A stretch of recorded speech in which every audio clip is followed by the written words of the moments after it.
fandaharana atolotry ny fiangonana Jesosy mamonjy.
Misy fitahiana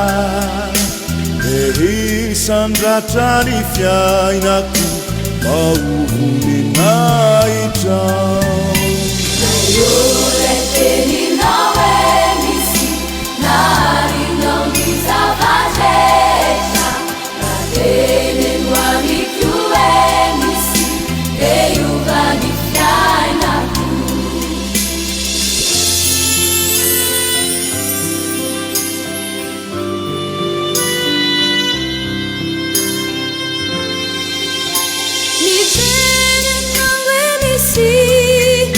Misy fanesena Ure si ni babaluku Hitsachanyadiku Ure teninao misi Narinao ni zava-drehetra Teneno amiko misi Teiova ny fiainako Ure teninao misi Narinao ny zava-drehetra Teneno amiko misi Teiova ny fiainako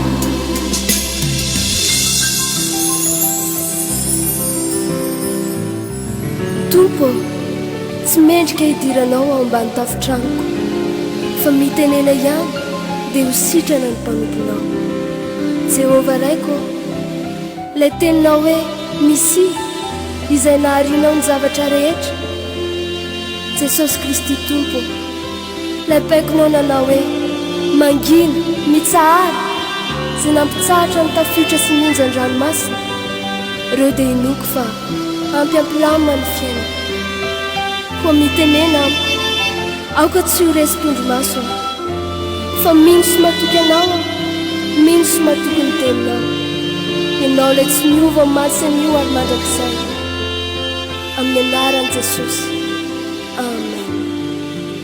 Tongava aminao araka ny fononao moa misy zava-mahagaga zay tsy haiko va ho Jehova Miarabantsika tsiraray avy amin'ny anaran'i Jesosy amin'ity andro lehibe ho an'ny kristianina rehetra maneran-tany ity sy antsoina hoe andro Paska. Efa nitsangana tokoa ny Tompo, velona Jesosy, tsy laitry ny fasana no azonina, fanantenana ho an'ny olona rehetra izany fahaveloman'i Jesosy izany. Dia raintsika Andriamanitra, isika dia mivavaka amin'Andriamanitra velona, tena zava-dehibe loatra izany ry havana. No zany dia tia mpanomboana dia hivavakatsika isaotra n'io Andriamanitra lehibe, Andriamanitra velona io, ary tsy aiza izy fa eo anilanao. Naiza misy roa na telo mivory amin'ny anarako izy Jesosy, eo afovoany aho. Hivavakatsika rehetra tompoko amin'izao fotoana izao. Saotra anao indray zahay rainay any an-danitra amin'ny anaran'i Jesosy anakao no ity andro lehibe atserovana fa velona ianao, nitsangana tamin'ny maty ianao, resinao na ny fahafatesana, ny heri ny fasana tsy nanan-kery taminao, velona ianao satria Andriamanitra mahery ianao. Dia rainay ny anaranao satria mba naseho anao taminay koa zany, tena afaka mivavaka aminao zahay, Andriamanitra velona ianao. Mametraka ny fandarina rehetra eto anatrenao indray zay amin'ity fotoana n'io ity, dia taio izao fotoana izao, taio ny tsiraray avy zay miaino sy manaraka izao fandarana izao, any amin'ny toerana izay rehetra zay misy ny tsirairay avy, ny fanainao masina ne ankasika ary hiasa ao anatin'ny fonony rehetra. Taio koa ny mpanomponao zay ampitondrainao amin'ny tenin'Andriamanitra indray amin'ity anio ity, ianao nampiteny azy indray ary matoky izay fa hiteraka fanantenana, hiteraka aina ho anay indray ny teninao zay omena nay amin'ny alalan'ny mpanomponao amin'izao fotoana izao, amin'ny anaranao Jesosy. Halleloja. Amen. Dia iano sy andre ny tenin'Andriamanitra isika rehetra amin'izao fotoana izao. Halleloja.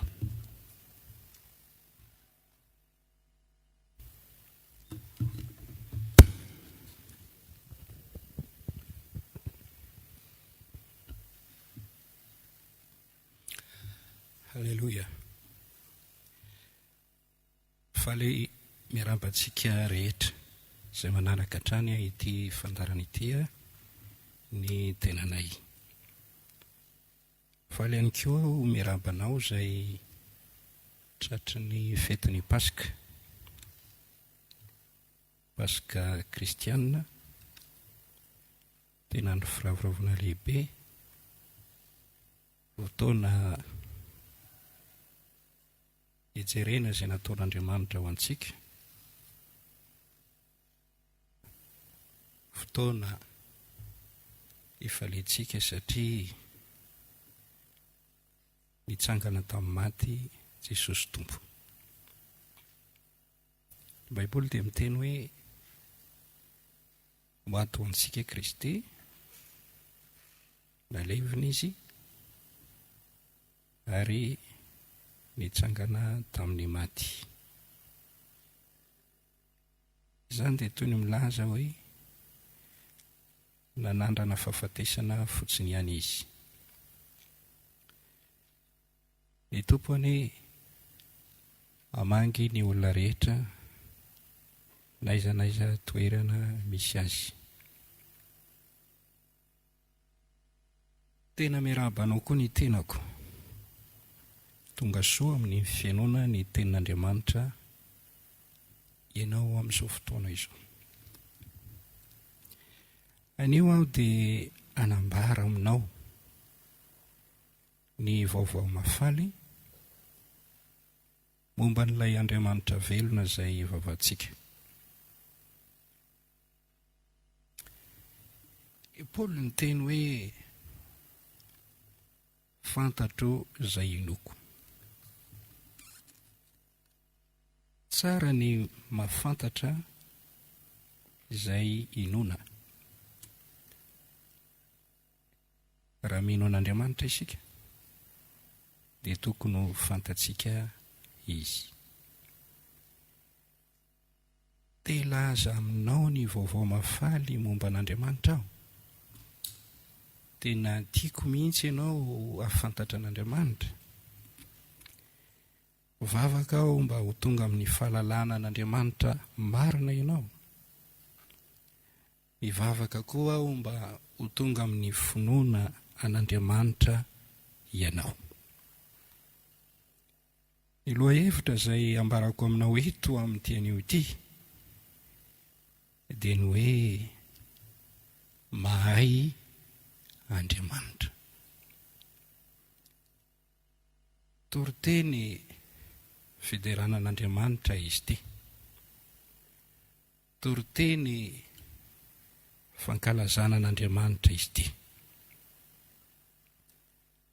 Mahay Andriamanitra. Na koa hoe Andriamanitra dia mahay. Ilay Andriamanitra tsy toa. Dia ilay Andriamanitry Abrahama sy Isaka ary Jakobo. Ilay Andriamanitry Adama sy Eva. Ilay Andriamanitry Abel, zanaky Adama sy Eva. Ilay Andriamanitry Enoka. Ilay Andriamanitry Noa. Averiko indray ilay Andriamanitry Abrahama, Isaka ary Jakobo. Ilay Andriamanitry ny mpaminany masina rehetra. Ilay Andriamanitry ny apôstôly masina. Ilay Andriamanitra rain' Jesosy Kristy tompontsika. Ilay Andriamanitry ny fiangonana kristianina rehetra. Eny, ilay Andriamanitry ny nofo rehetra. Io Andriamanitra io no lazaiko hoe Andriamanitra mahay. Hitantsika fa ao amin'ny Isaia 7:5 Jesosy Kristy dia nomena anarana hoe Magag, Andriamanitra mahery. Mideran'Andriamanitra isika amin'izany. Io Andriamanitra io, ilay Andriamanitra izay ivavahantsika. Mitondra ity fanambarana ity aho ho fampaherezana anao. Na inona manjoanao, sy zava-misy eo amin'ny fiainanao. Engene ho fantatrao Andriamanitra sy ny fahaizany mahagaga.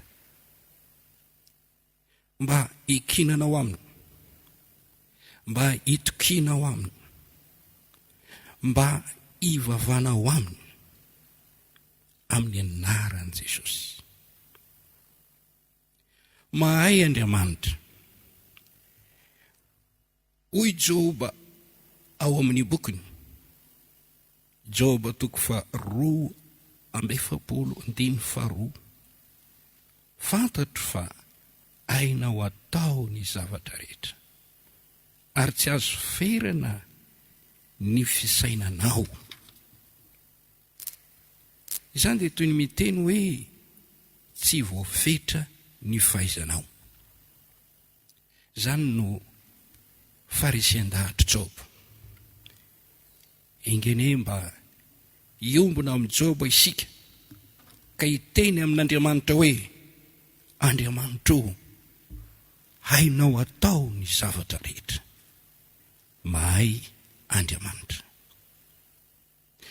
Ao am-boky ny Isaia 7:20 dia niteny Andriamanitra ka hoe izy, tsy fantatrao va, tsy farenao va, fa Andriamanitra mandrakizay Jehova, izay mpamorona ny faran'ny tany, dia tsy mety reraka na sasatra, tsy takatra ny saina ny fahalalany na ny fahaizany. Mahay Andriamanitra. Voalaza ao amin'ny Timoty 2:9-12 izao teny izao: ny andriana tokana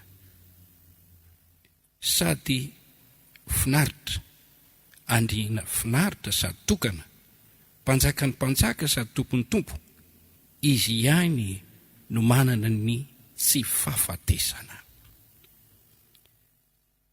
Tsy mety maty Andriamanitra, manana ny tsy fahafatesana.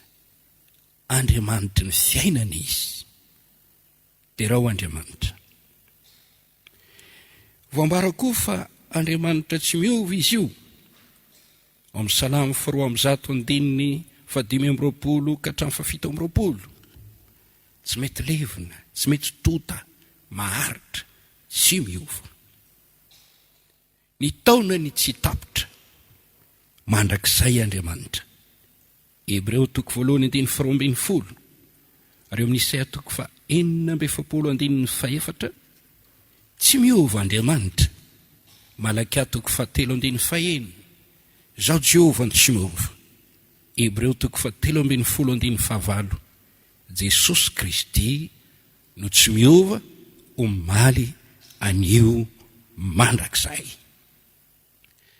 Tsy azonao ampitoviana amin'ny zavatra na amin'iza Andriamanitra. Izy no Andriamanitra, Andriamanitra tompon'ny fahalebiazana sy hery, ilay mahafaty sy mahavelona, Andriamanitra ny fiainana. Mahay io Andriamanitra io. Io no ho resako aminao amin'ity anio ity. Oka ho fantatrao izany. Oka ino izany ianao. Raha mahalala mantsy ianao fa izany tokoa Andriamanitra, ka mino ianao fa izany tokoa Andriamanitra, dia andray fahasoavana be avy aminy ianao. Ny toetry ny finoana mahavonjy, izany hoe ny toetry ny finoana ahafahana mahazo fitahiana sy zava-tsoa avy amin'Andriamanitra, dia mitarika ianao ho amin'ny fahalalana hoe Andriamanitra izay misy dia Andriamanitra mahay.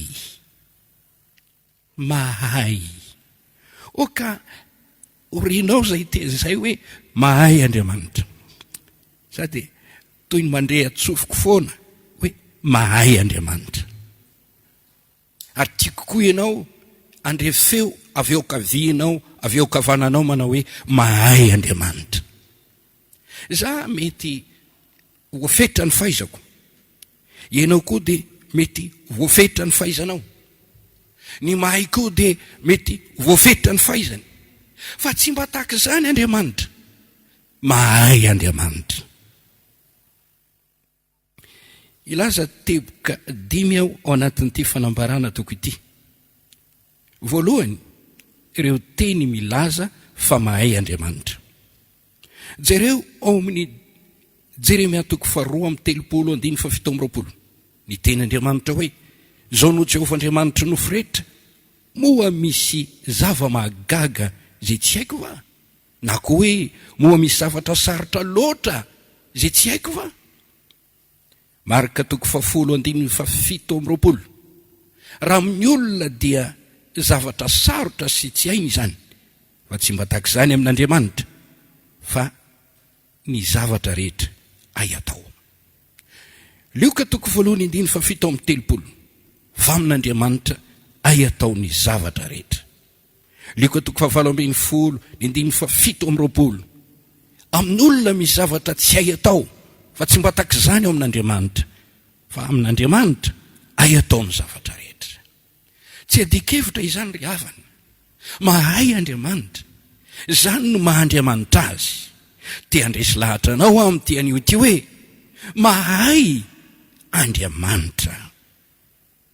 Dia raha ny topo. Teboka 4, ireo teny mitanisa ny zavatra ain'Andriamanitra atao ao amin'ny Baiboly. Deuteronomia 4:7-7, dia mahita teny ianao hoe mahay manao araka ny asany sy ny heriny Andriamanitra. Mahay ny asany, mahay manao araka ny asany, araka ny heriny lehibe, satria tompony hery rehetra izy. Mahay Andriamanitra. Matio 7:7, Lioka 7:7. Mahay manangana zanaka ho an'i Abrahama avy amin'ny vato. Midika izany fa mahay manao fagagana Andriamanitra. Asan'ny apôstôly 2:2-3. Mahay mampandroso ny mpino izy. Asa matahotra ianao, mahay mampahery anao, mahay mampandroso anao ny tompo amin'ny fahasoavana zarainy aminao. Asan'ny apôstôly 2:2-3. Mahay manome anao lova. Ny lova dia anjara voatendry na fanomezana omen'Andriamanitra maimaimpona. Lova avy amin'ny Jehovah ny taranaka. Raha ao anatin'ny ireo olona maniry anananaka ianao, efa nivady ianareo, nefa ankehitriny mbola tsy niteraka ny firinareo zany, tia ampahery ianao aho, mahay manome taranaka ho anareo Andriamanitra. Mahay manome izany izy. Lova avy amin'Andriamanitra ny izany ary fanomezana avy amin'Andriamanitra. Mahay manome anao lova satria ny fanahy masina dia lova. Maro ny fanomezan-tsoa rehetra izay nomanin'Andriamanitra omenantsika izay miny. Andriamanitra izay tsy niaro ny zanany lahatokana, mo tsy omeny antsika miaraka amin'izany mamaim-poana koa fa ny zavatra rehetra. Mahay Andriamanitra. Mahay mampitoetra ny mpino amin'ny fahasoavana izy. Romanina 4:7. Mahay mampitoetra ny mpanompony Andriamanitra. Mahay mampitombo ny fahasoavana rehetra eo amin'ny mpino, mba hananany mpino mandrakariva amin'ny zavatra rehetra. Hain'Andriamanitra atao izany. Jereo anie ny asa fampitomboana izay nataon'Andriamanitra ao amin'ny Baiboly. Ohatra, Mpanjaka voalohany 7:9-9. Ny nampitomboana le koba izay eran'ny tanana tao anatin'ny toerana izay nisy izany, koba n'ilay mpitondra tena tamin'ny andron'ny Elia. Hain'Andriamanitra nampitomboina. Ilay diloilo tao amin'ilay mpitondra tena mativady tamin'ny andron'ny Elisa. Hain'Andriamanitra nampitomboina. Ao amin'ny Mpanjaka voalohany 4:1-7 misy an'izany tantara izany. Za dia mitaonanao foana mba hamaky ny Baiboly. Ary ao amin'ny Matio 4:12, 9:12-20. Matio 4:12, 9:17-20. Hitatsika fa ny mofo fito na ny hazandrano madinika, ny mofo 5 sy ny hazandrano 2 dia nanaovan'i Jesosy fagagana, nampitomboina ka namelomana ilay eo vahoaka amandriviny. Mitenitsika hoe tsy afaka hanao an'izany tsony ve Jesosy ankehitriny raha amin'ny fotoanan'ny krizy, tapitra ny vola, tsisy ny sakafo. Mahay manao zava-magaga Andriamanitra. Na inona zavatra kely ka tianao hitombo, ohatra ny finoanao, mahay mampitombo an'izany Andriamanitra. Ny fahendrenao, mahay mampitombo an'izany Andriamanitra. Ny kely ho tonga lehibe, na kely aza ny fiandohanao ho lehibe indrindra ny fihefaranao. Tsy hay olombelona atao, fa hain'Andriamanitra atao. Ny anjaranao dia miny fotsiny ihany.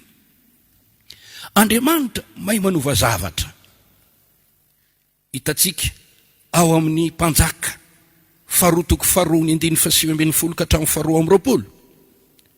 Ilay rano misy mahafaty tamin'ny andron'ny Elisa, ary nitaraina ny mponina. Ity tanàna tsara fa misy mahafaty. Tsy haiko hoe misy mahafaty, misy nametraka poizina ve hoe misy mahafaty. Nitaraina tamin'ilay lehilahin'Andriamanitra. Le lehilahin'Andriamanitra no tarihan'Andriamanitra nanao fanovana. Ary hitatsika fe rano nisy nahafaty io dia nosotraniny, nalana le nahafaty, miova lay rano ka tonga rano azo ny troina nanome fiainana. ao amin'ny mpanjaka voalohany toko 4:1-7 ny mpianatra ny mpaminany tamin'izany dia nandro sakafo kanefa le sakafo misy mahafaty dia niasa ndraiky io ny fahasoavan'Andriamanitra nanao fanovana.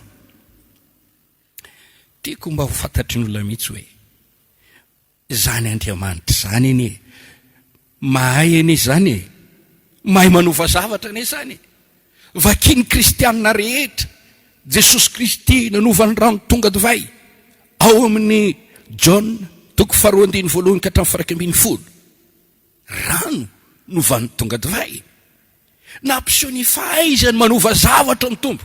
Mahay manova izy, mahay manova ny toetrandro izy, mahay manova ny toe-pahasalamana ratsy ho tsara izy, mahay manova toetra izy, mahay manova ny rivo-piainana izy, mahay ny zavatra rehetra.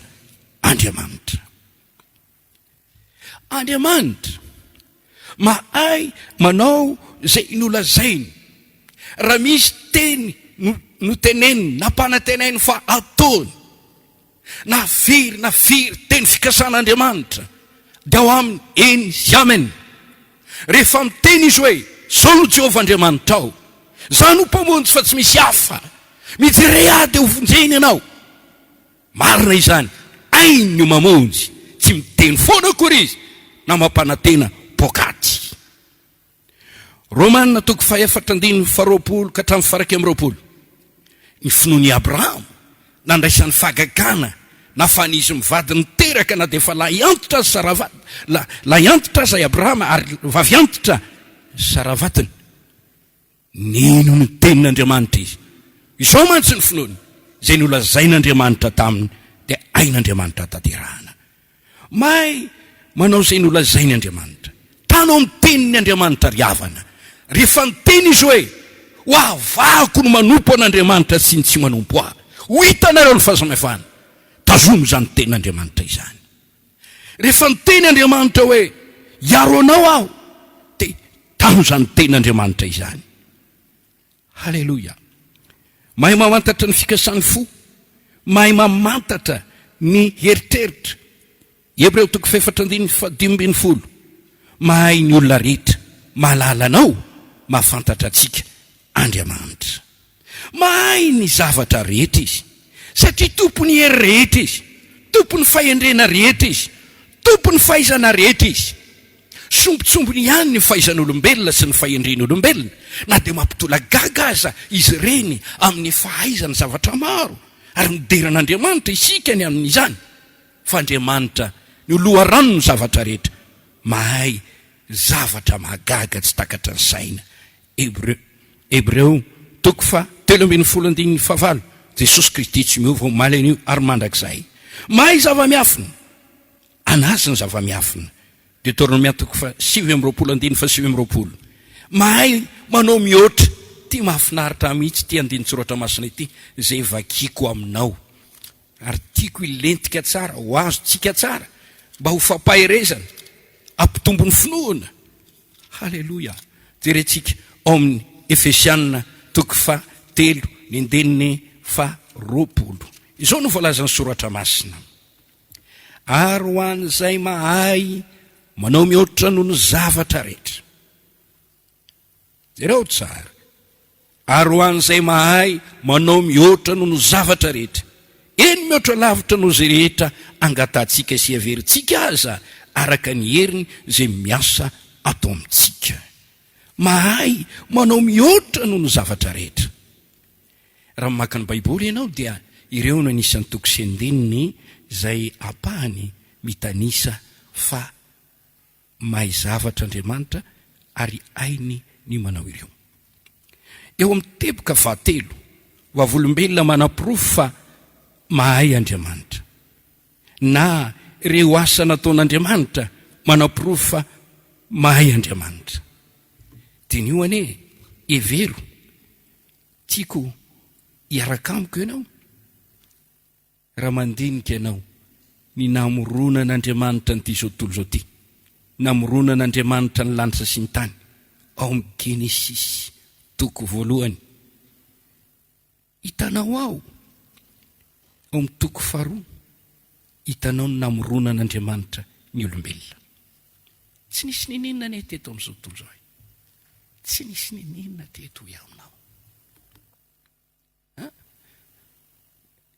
Andriamanitra rery ihany no tsy nanam-pendohana. Izy ny fendohan'ny tantara. Ny tany tsy nisy endrika sady foana. Zany no voalaza ao amin'ny bokin'ny Genesisy. Tany am-pendohana Andriamanitra na ary ny lanitra sy ny tany. Diny faharoa, ary ny tany dia tsy nisy endrika sady foana. Dia toy izy ny vakiteny. Fa tamin'ny alalan'ny teniny ihany ry havana no namoronana ny zavatra rehetra. Rehefa ny teny izy hoe misy mazava dia nisy izany. Rehefa ny teny izy hoe misy abakabaka dia nisy izany. Ary tamin'ny alalan'izany teny izany no nahariana izao zavatra rehetrarehetra izao. Tsy misy olombelona mahavita an'izany. Miteny fotsiny ihany dia misy ty. Hoe miteny fotsiny ihany dia tonga ty. Dia miteny fotsiny ihany hoe misy zazakely dia isy zany. Miteny fotsiny ihany manao hoe okisombo be dia be dia isy zany. Tsy mahavita an'izany ny olombelona. Andriamanitra no nanao izany. Ny Baiboly miteny finoana ny nahalalana fa tenin'Andriamanitra no nanaovana izao tontolo izao. Andeha isika hijery ny fahaizan'Andriamanitra raha nanao ny olombelona. Vovoka noho ny volavolainy ao amin'ny Genesisy toko faharoa. Vovotany nanamboaran'i Jehova Andriamanitra ny olona amin'ny 17. Ary ny fofony fofinaina mahavelona ny vavorony dia tonga fanamananaina izy. La no nataony voalohany. Ary teo indray izy dia nanapa-kevitra hanao vehivavy. Dia nasondritiro an'i Galila. Ary nalanta nasokatra ny nofony Adama. Dia nanala ny taolatiezany. Dia nanao any Eva. Mahagaga izany. Mahay Andriamanitra. Ny fitombon'ny taranaka izy ireo dia hitantsika ao amin'ny bokin'ny Joba toko 10 ny 9 hatramin'ny 12. Ary ao amin'ny Salamo 7:30. Gaga mihitsy ny mpanao salamo ny fomba nanamboaran'Andriamanitra azy. Ianareo nianatra momba ny siansa. Jereo ane, ianao mety miteny hoe atody aina tato nitambatra dia tonga sasakely. Fa avy aiza ny fendohan'ny zavatra rehetra? Iza no nanome aina? Iza no nametraka an'le saina? Iza no nametraka an'le eritreritra? Iza no nametraka an'le fanahy tao anatin'ny olona? Ary moa tsy raha tao avy amin'izany atody aina zany ihany va no miparitaka ao amin'ilay lehilahy lehibe rehefa tonga lehilahy lehibe sy vehivavy lehibe le sasakely. Mahay Andriamanitra, mahagaga Andriamanitra. Dia raha ho Andriamanitra namizany. Baiboly miteny izy no manome izao rehetra izao aina sy fofinaina. Izy no etsentsika sy ivelomantsika. Raha mandinika ny tenako aho sy ny rafitry ny vatako dia resy lahatra hoe mahay Andriamanitra. Na dia hoe io fomba hitombontsika io azy tsy amin'ny alalan'ny hanina va no hitombon'ny zazakely. Kanefa na dia mihinan-kanina aza ny olon-dehibe dia indro fa mia antitra indray sy reraka noho izany tsy avy amin'ny sakafo loatra fa fitaovana fotsiny hitahian'Andriamanitra eny fa ilay Andriamanitra mamelona mihitsy. Mahay Andriamanitra. Ireo asa mahagaga nataon'Andriamanitra ao amin'ny Baiboly dia tena maharesy lahatra. Hitanisa fahagagana aminao aho. Raha mpamaky ny Baiboly ianao, raha tsy mpamaky ianao dia tomboka. Teo amin'ny tantaran'i Abrahama. Vavy antitra ne izany Sara zany. Efa maty eny ny kibony. Kanefa nahazo hery hanananaka indray taka ny kibona tovavy izay mbola afaka manananaka. Fahaizan'Andriamanitra zany. Romana 4:12 sy ny 20. Hebreo 4:20, 9:20 sy ny 20. Andehantsika androso. Andinika ny tantaran'ny zanak'Israely. Tany Egypta ny taranak'i Abrahama. Tamin'ny andron'i Josefa nakanisin'ireo tany. Rehefa maty ilay mpanjaka nalalan'i Josefa koa maty. Dia ilay farao tao Egypta dia nampahory mafy ny zanak'Israely. Na nandeha ho azy mihitsy. Fa izao Andriamanitra namangy ny zanak'Israely mba anatanteraka ny teny fampanantenany tamin'ny Abrahama, sakaizany sy mpanompony. Dia tanana mahery nanafan'Andriamanitra ny zanak'Israely tao amin'ny fanadevozana tany Egipta. Mahagaga Andriamanitra, mahery Andriamanitra. Nanafaka ny zanak'Israely tamin'ny fananjanan'ny Farao tamin'ny fanadevozana. Io Andriamanitra io mahay manafaka anao amin'ny zavatsarotra rehetra. Amen. Andriamanitra nampisaraka ny ranomasina mena ka nampandeha tany maina ny zanak'Israely. Ao amin'ny Exodosy 4:10 milaza an'izany. Hebreo 4:20 koa mitantara fa finoana no nandehanan'izy ireo nandeha tany maina teo anelanelan'ny ranomasina izay nisaraka. Andrositsika. Ao amin'ny Nehemia 7 tantan'Andriamanitra ny zanak'Israely namakivaky hevitra. Nomen'Andriamanitra ny raona sy andro afo taridalana azy nanran'Andriamanitra anjely. Vahoaka be. Andriamanitra namelona azy, nanome many, niaro ny tongony tsy nivonto. Nanome azy rano raha sendra mangeta hita izy ka ny vatolampy no ny kapohina naboboboka rano. Mahay Andriamanitra, mahay mamelona ny olona, mahay mitany fahasalaman'ny olona, manana finoana. Mahay Andriamanitra, mahay miaro ny olona.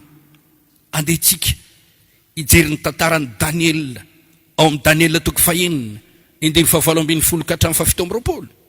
Io lehilahy io marina, nivavaky ny 3 isan'andro, nandalo fitsapana zantoetra, natsipy tany andavaky ny liona. Mahagaga ry havana, nikombona ny vavan'ny liona. Velona i Daniel. Eritrereto tsara zany. Maro anao Andriamanitra. Daniela 7:17 ka hatramin'ny 15. Sadraka sy Mesaka ary Abednego natsipy tany anaty afo.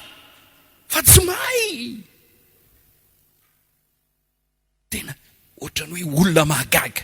Gaga mihitsy ilay mpanjaka hoe tsy telo vany natsipy tao, fa tao mahita anankiray amin'ireo zanak'Andriamanitra aho miaraka mandehandeha ao anatin'ny laforo afo. Tsy mahay reto olona reto. Izany nanova natonga nyity mpanjaka mpanompo sampy niova fo. Ry kristianina, manan-kery, mahay, miaro anao amin'izay mety loza Andriamanitra ao. Ijerytsika ty amin'ny testamenta vaovao natongavan'i Jesosy Kristy zanak'Andriamanitra ho tonga olona. Talohany natongavany tetỳ an-tany anie dia niara-nanamboninahitra tamin'Andriamanitra rainy izy. Mbola tsy ary anie Abrahama dia fa izy. Zany teny zany dia tiako ho fantatry ireo olona izay mieritreritra an' Jesosy ho tahaka ny mpaminany fotsiny ihany. Zanak'Andriamanitra ary Andriamanitra izy. Fa tonga tamin'ny fotoan'andro nilaina ity zanak'Andriamanitra ity ho alefa ty ambonin'ny tany anatanteraka famonjena. Baiboly dia miteny hoe tamin'ny voalohany teny dia tao amin'Andriamanitra ary ny teny dia Andriamanitra.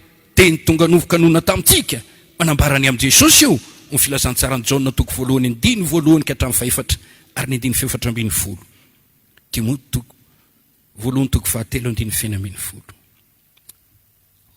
Andriamanitra tonga olombelona.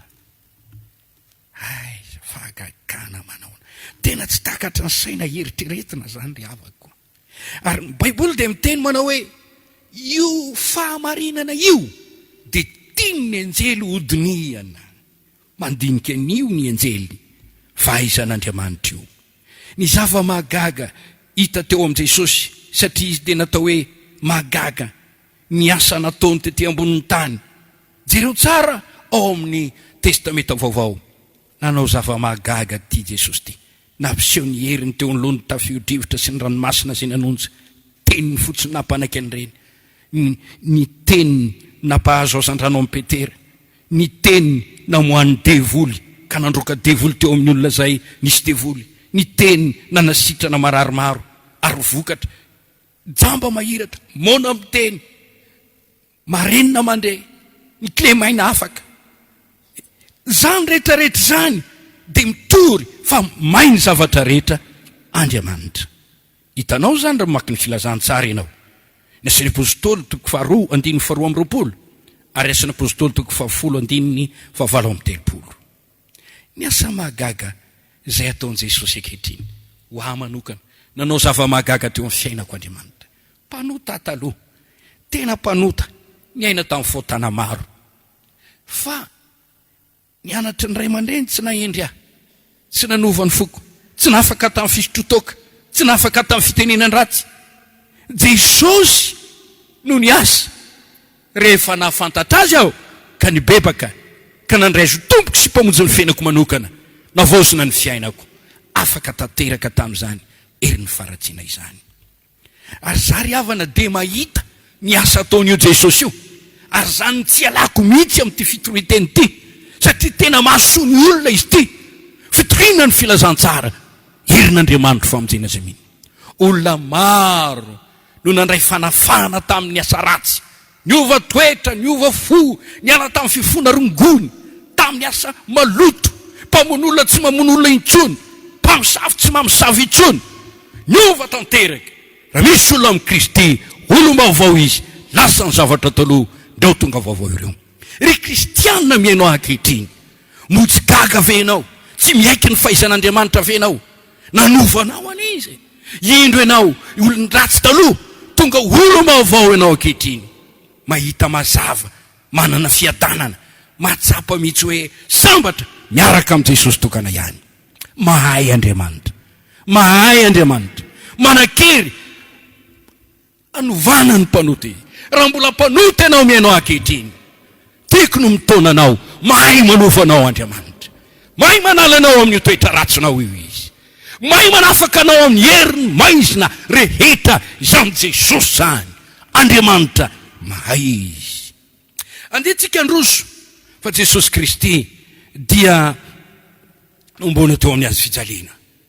Fatatsika izany, nankalaza ny herinandro masina isika, na ary avy teo rehefa maty teo amin'ny azy fijaliana dia nalaina ny nofony, dia nalevina tao amin'ny fasambao, ary dia nasiana vatobe, nasiana tonkase lay fasan'i Jesosy mba tsy hitsanganany, ary ny fahavalony dia nihevitra hoe vitatreo ny aminy. Zany ny fisainan'ny olona, zany ny eritreretin'ny olona fa zavatra azo ny atao. Nefa tiako no miteny aminao fa rehefa afaka teloana andro voalohany tamin'ny herinandro izay ankalazaitsika ankehitriny, nikodiny ny vato, anjely ray ihany no tonga ny ran'Andriamanitra na nikodiny ny vato, nitsangana tamin'ny maty Jesosy, anambara ny tenany fa velona izy, ary hoy ilay anjely tamin'ny ireo olona zay nitady ahitan'i Jesosy, tsy ato intsony izy fa nitsangana tamin'ny maty. Mahery izany, nandresy ny fasany, nandresy ny fenatsita, nandresy ny mpiambona, nandresy ny fahafatesa. Mahay Andriamanitra, izy ny fananganana ny maty sy fiainana. Zay mino azy na dia maty aza teo velo indray, zay velona ka mino azy ka tsy ho faty izy mandrakizay. Fony tety ambony tany Jesosy dia nanangana maty, toy ny Lazarosy tany am-pasana, efa voalevona, tsindrina vato, ary efa maimbo, hoy ny anabaviny, nefa no velomin'ny Jesosy ndray.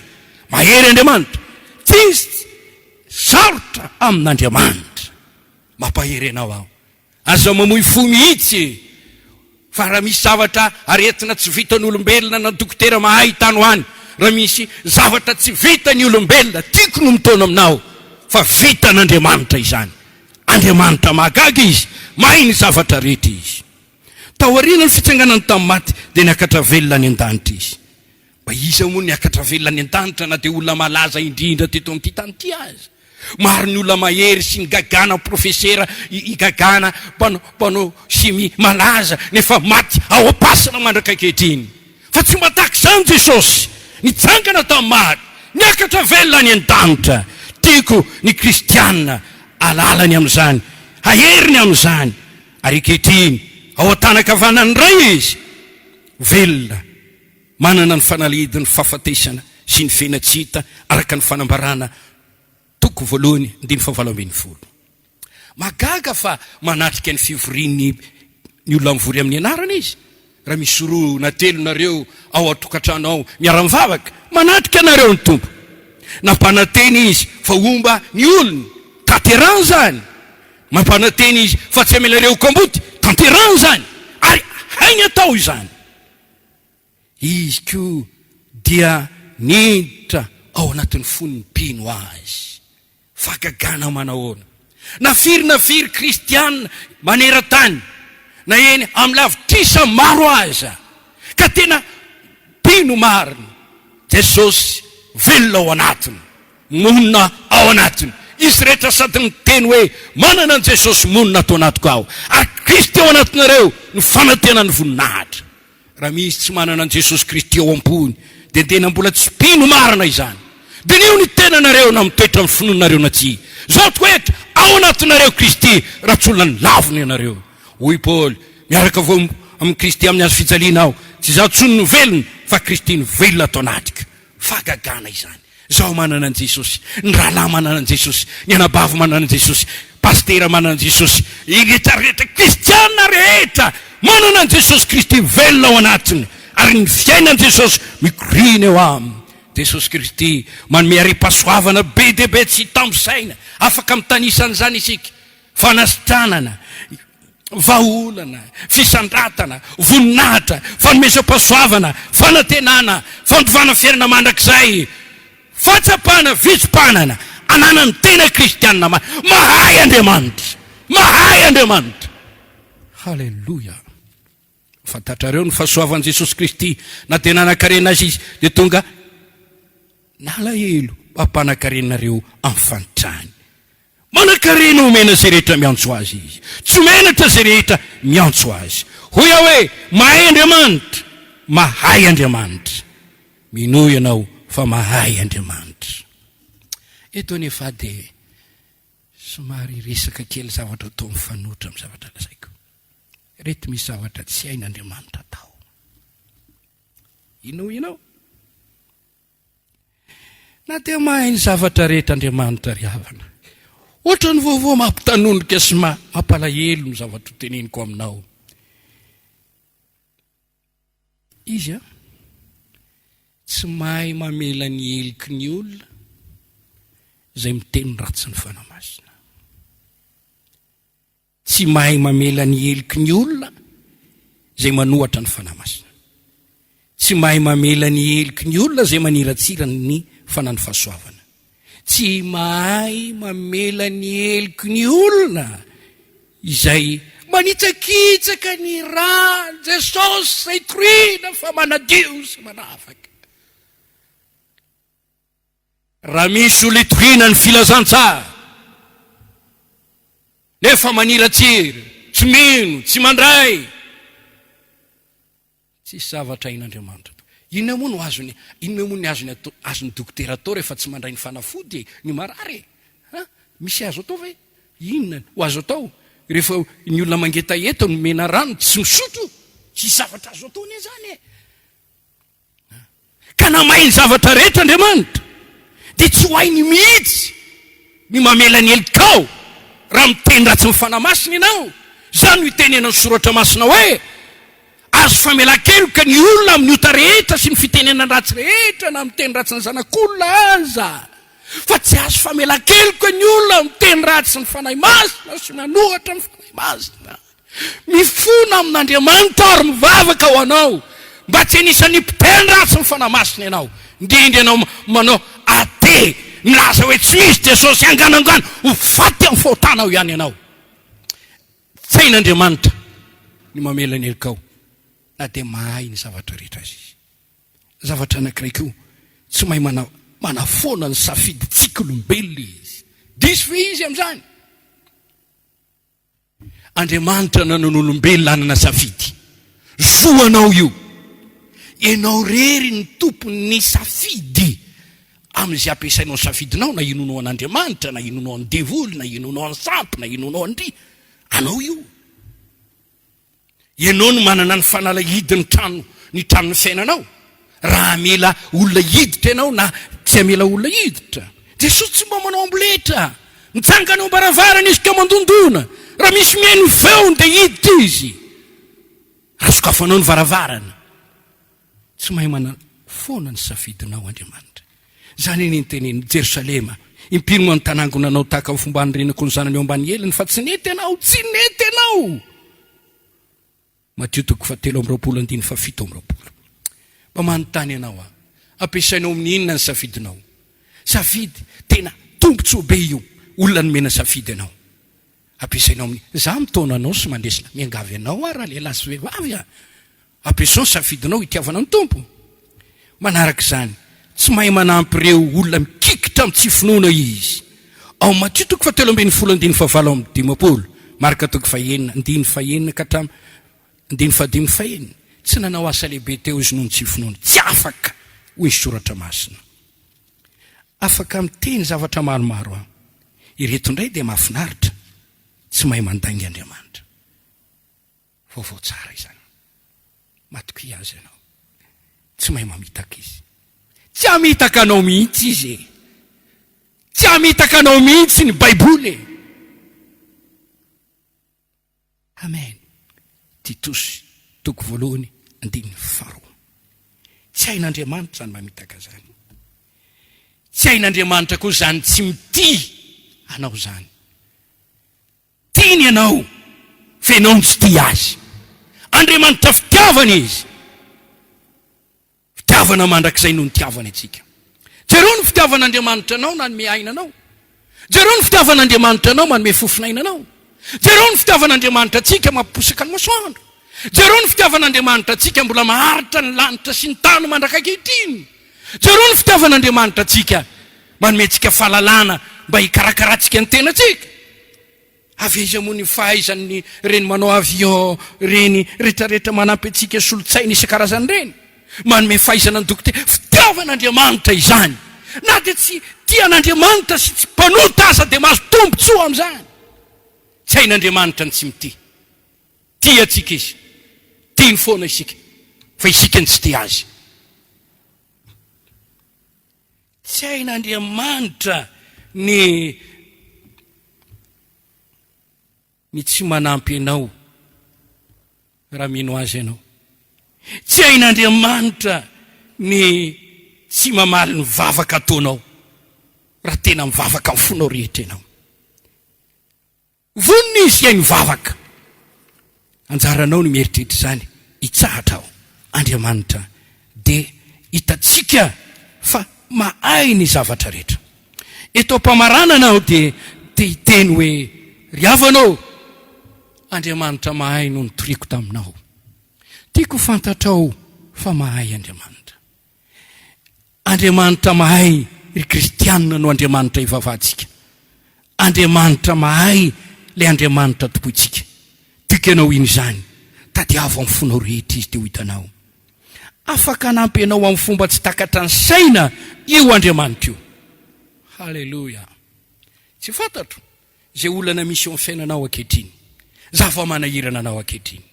Mety hiteny ianao, iza reny mba afaka nafaka amty, iza reny mba afaka monjy amty. Hoy ny teny mpanao salamo, naloboko ny masoko tamin'ny avona aho.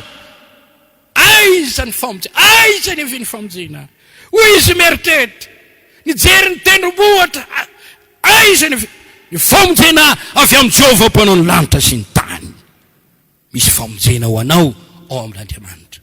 Misy famonjena ho anao ao amin'i Jesosy. Mahay mamonjy anao izy. Hitako fa misy olona mila moy fo ny arety mandoza mahazo azy ankehitriny. Ngamba ny dokotera manaminteny tamina hoe ho faty ianao, kanser io mahazo anao io, ho faty ianao, coronavirus io mahazo anao io. Za miteny aminao, zay tsy hain'Andriamanitra, tsy hain'olombelona, hain'Andriamanitra tao. Misy fanantenana ao amin'Andriamanitra. Ny mino no ahitany voninahitra Andriamanitra. Halleluja. Ohatra ny sarotra be zany zavatra ambarako izany. Eny tompoko, satria za miteny ny herin'Andriamanitra. Raha amintsika olombelona dia misy zavatra sarotra, fa tsy mba tahaka izany iny Andriamanitra. Le namorona ny lanitra sy ny tany sotolo so tamin'ny teniny, mahay izy. Ngamba irery ianao any amin'ny tany ny olona, ary tsy marary ianao ankehitriny. Mivavaka ho anao mba nasitrana ny tompo anao. Ianao izay tery tsy ampisakafo, mivavaka ho anao mba hamano an'Andriamanitra ny olanao. mahay manasitrana izy, mahay miady amin'ny fahavalonao rehetra izy, mahay manomenao fandraisena izy, mahay mampianatra anao andeha amboniny rano taka nampianarany amin'ny petera izy. Rehefa misy zavatra manahirana antsika eto amin'ity tany hoe iza reny olona mahay anao an'ity, iza reny olona mahay manao an'ity, simba ny fiarakodiako, iza reny olona mahay anampy anamboatra ny fiarakodiako, hoe simba ny masinako, iza ny olona ankehitriny amin'ny zavatra manahirana antsika olombelona. Andriamanitra mahay mamonjy anao amin'ny fahorianao. Jesosy Kristy Jehovah omaly anio mandrakizay, mahay manaova ny fon'ny olona, mahay manasitrana, mahay miaro, mahay manome azy ilaina, mahay manasoa anao, mahay mitanao, mahay miaro anao, mahay matonga anao olona spesialy magaga. Manaitra anao zany teniko izany. Tsy miteny ny boky ny Salamo. Ahoana moa no hatateraka ny titeny ity? Ohatran'ny mampisy adevitra raha ohatra ka jereny ao amin'ny Salamo faraika amin'ny 50 ny 9 voalohany, ny mitoetra amin'ny ferena izay any avy indrindra, monina ao ambany aloko ny soto, ilasa amin'ny Jehovah ahoe filofako sy batery fiarovana izy. Andriamanitra zitikiko anafaka anao tokoa amin'ny fandrika ny mpiasa sy ny arety mandoza izy. Ny volonelany no anaronany ianao, ary ao ambany elany itokinao, ho ampingekely sy ampingelehibe ho anao ny famarinany, tsy atahotra fampitahorana no ny alina ianao, zana tsipika manidina no ny andro. Na ny arety mandingana mandeha amin'ny maizina, na fandringanana mandripaka amin'ny tatovonana, isy arivo lava eo anilanao sy ray alina kavananao, nefa tsy anakaiky anao izany. Ijery maso fotsiny ihany ianao ka ho hitanao ny amalina ny ratsy fanahy, satria Jehovah efa nataonao hoe velofako, eny ny avo indrindra ho fonenanao, dia tsy hisy loza anjoanao. Amen. Na rety mandingana anakaiky ny lainao. Amen. Izy andidiny anjeliny aminao mba hiaranao amin'izay rehetra lenao. Eny an-tanany hitondrany reo anao, vandrao tafotoina amin'ny vato ny tongotrao, ho diavinao ny liona sy ny vipera, ho hitsanao ny liona tanora sy ny dagona. Olona spesiala izany, anitsaka menarana azy maingoka. Aretina mafatana sasany fa tsy mafaty azy. Olona spesialy, olona mahagaga, tsy olona mandeha rery io, tsy olona fotsiny amin'izao io, olona misy fiarovan'Andriamanitra io, olona misy fiarovan'Rano Jesosy io.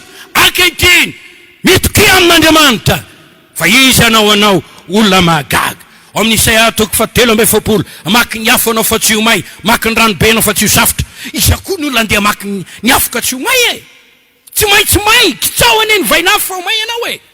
Fa matoa tsy may ianao dia misy herin'Andriamanitra mahagaga. Halleluja. Miteny soratra masina, fidina rehetra forona amelezanao tsy ambinina, na mamorona fidina sy paikady ny devoly amgorana ny mpino na ny Kristy tsy ambinina. Mahery Andriamanitra, mahay Andriamanitra. Teny Jesosy, ny heretra na ny fahavalo tsisy ampaninanareo ao amin'ny Luka 7:7-7, sao famantarana izao naraka ny mino, mety atana marary izy teo sitrany reny, ndray menarana izy raha sendra sotro zavana fa tsisy ampaninana azy. An'Andriamanitra ny fierovana ny aina, izy ny mandesy ny heretra na ny fahavalo na inona. Mahay Andriamanitra, mahay. Oka hitady azo tontolo zao, hivavaka zay tsy hain'olombelona hain'Andriamanitra tao. Nena miditsy ny foko, mahita ny tsy finoana, azafady tompoko, baiboly ny triko aminao. Sahirana miady amin'ny teretiny ty. Fahendrena aloha atao ny fitandremana, misaotra ny dokotera, ny manampaizany, ny mpitondra, ny filoham-pirenena, ny fanjakana. Fa izao okitsika iankina amin'Andriamanitra zay mahery mandesiny Jesosy lay nandesy ny fasana, fena tsy hita nitsangana tamin'ny maty, tompony hery sy ny fahefana, mandesy ny aretina rehetra. Mahay Andriamanitra, mahay Andriamanitra. Andriamanitra mifiadanana ny anoritoro any satana faingany ao ambany tongotrao. Milony ijanonako, na inona zavatsarotra, na inona zava-manahirana, okitsika hietehatra amin'Andriamanitra zay mahay zavatra rehetra. Aza mamoy fo na tsy vita ny herinao sy ny fahaizanao aza, angamba fotoana mba hitondran'Andriamanitra faresen-dahatra amin'ny rehetrarehetra hoe inona natao, fa nampiasaiko daholo ny fahaizako rehetra fa tsy hitako ny vahaolana. Hoy Andriamanitra hoe, izao no Jehovah Andriamanitra reo, izao no nanao ny lanitra sy ny tany, izao no ampaharitra ny zavatra rehetra. tsy miova aho zay tsy hain'olombelona aiko atao mahay Andriamanitra. Hitanao fa mahery ny vavaka ataotsika raha ohatra ka mihintsika hoe mahay Andriamanitra. Ao marika toko 7:7 ka hatramin'ny 13 nisy jambarolana nantonan'i Jesosy ka niteny hoe mamindra-fo aminay Jesosy eo. Dia hoy Jesosy manao hoe moa nareo mino fo mahay manao izany aho? Eny tompoko, tonga avy aminareo ny konfinonareo nahiratra amin'ny jamba. Zavatra sarotra zany. Zany hoe mampahiratra jamba izany. Jesosy mahay manao. Hain'Andriamanitra ataony zavatra rehetra. Hainy mampahery anao. Hainy mampionona anao. Hainy mamonjy anao amin'ny loza. Hainy miarina ainao manoloana ny aretina. Hainy ny manampy ny firenena. Aoka isika etehitra sy ankina amin'Andriamanitra. Hoia hoe manana finoanan'Andriamanitra. Zay mino oka hivavaka. Zay mino oka metaka ny fetokisany amin'Andriamanitra. Ho hitanao ny voninahitra Andriamanitra sy ny asa lehibe ataon'Andriamanitra. Za miteny ny valan'aretina ho afaka io, ho resy io, fa saingy famantarana ny fiandoham-paoriana io. Fa aorianao dia mbola hisy zavatra sarotra kanefa sambatra zay mino fa hovonjen'Andriamanitra amin'ny fomba mahagaga izy. Ny anjelin'Andriamanitra koa anampireny ka hitondra famonjena lehibe vavaka isika. Andriamanitra raiko misaotra anao aho raha afaka nanambara ny teninao zay mitory ny fahalebiazanao.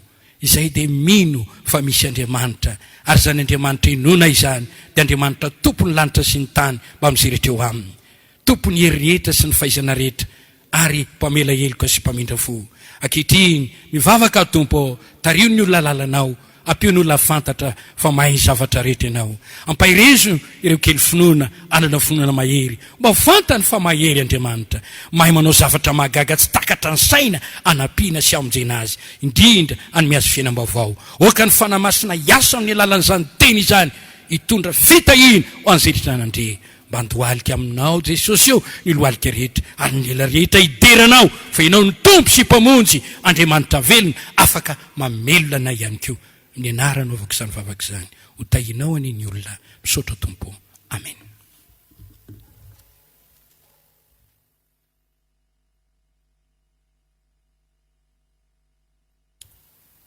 Dia rahaitsika Andriamanitra ny amin'izany teny feno fankahirezana ho antsika rehetra zay nandre sy nandray zany teny zany. Matokia n'Andriamanitra ary tsy anampy akory zay voalaza amin'ny pastera teo fa mba misy tenin'Andriamanitra novakiko anko maraina.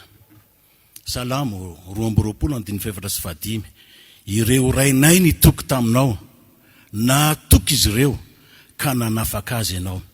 Ianao ny nitarainany ka afaka izy ireo, ianao nitokiny ka tsy very hevitra izy. Raha matoky an'Andriamanitsika mahay zavatra rehetra Andriamanitra ary dia tsy ho very hevitra isika ariavana fa ho tafavoaka isika na inona olana eo amin'ny fiainantsika. Voninahitra ho an'Andriamanitra, misaotra ny tompontsika, misaotra ny mpanompony. Dia tsy iza fa ny filohan'ny fiangonana Jesosy mamonjy ny pasteur Ratafileo zay nitondra izany afatra izany. Misaotra anao koa zay manaraka ny fandarana na aiza ianao, mino ary matoky fa mahay ny zavatra rehetra Andriamanitra, velona izy nitsangana tamin'ny maty Jesosy. Dia rahaitsika ny tompo. Dia zay indray ny fandarana teto androany manao mandra-peona ho antsika tsirairay avy zay manaraka ny fandarana. Halleluja.